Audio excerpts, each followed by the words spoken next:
DOGE says it's cut $165 billion of wasteful spending from the federal government, which sounds like a lot of money, but it won't make a dent in the deficit if there are not more cuts to entitlement programs and mandatory spending.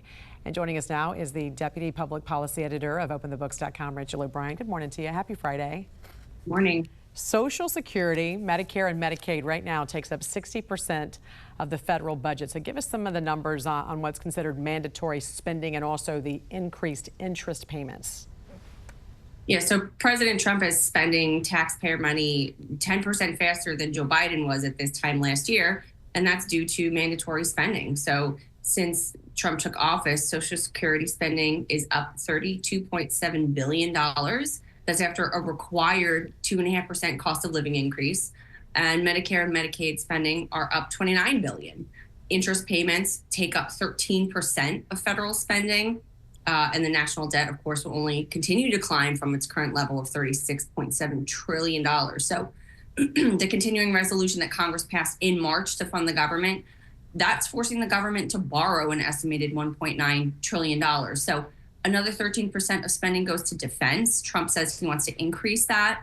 And then there are all of these other factors beyond the president's control that have contributed to increased spending. You know, he tried to cut the Agency for International Development, and the Supreme Court has stopped that. And Biden also approved a 2% raise for federal employees before leaving office. So there's a lot of spending here that is considered mandatory. What needs to happen to see some bigger savings? Yeah, I mean, DOGE has done incredible work to find savings, but the heavy lift is on Congress. They have to make the changes long lasting. So we spoke a few weeks ago about the goal to find $880 billion in savings in Medicaid. So Congress and the agencies can follow existing recommendations. We talked about this. These are things that they've left on the table.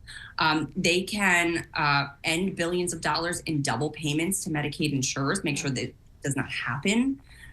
They can do a better job stopping the $1 trillion a year in improper payments that go to Medicaid and Medicare.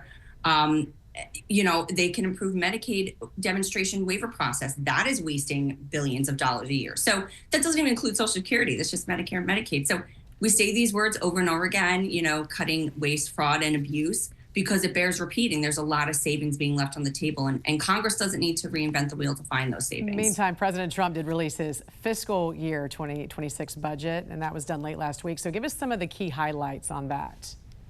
Yeah, so that is a proposed $113 billion increase in defense spending, and a proposed $163 billion reduction in non-defense spending.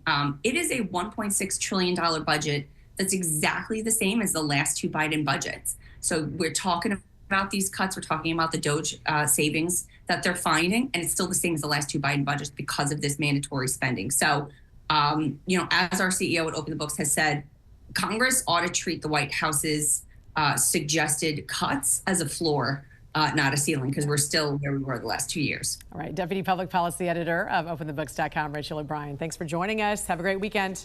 You too. Thanks for having me.